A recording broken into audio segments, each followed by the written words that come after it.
Hello everyone. Good morning. Good morning sa inyong lahat for today's video. At meron pa ako dito ng kape tsaka pandesal.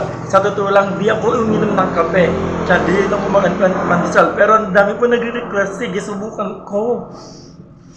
Titikman na natin ng isa. Tapos ang nakikita ko, ano ba yung isa sawat ang ganun? Nagtitry ko ha.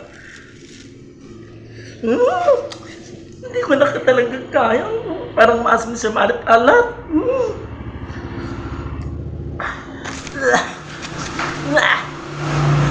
Ang try ko.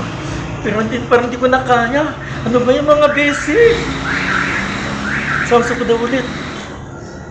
1, 2. Hindi ko na talaga kaya. Hindi mga basic. Wait, nagkupa muna akong tubig.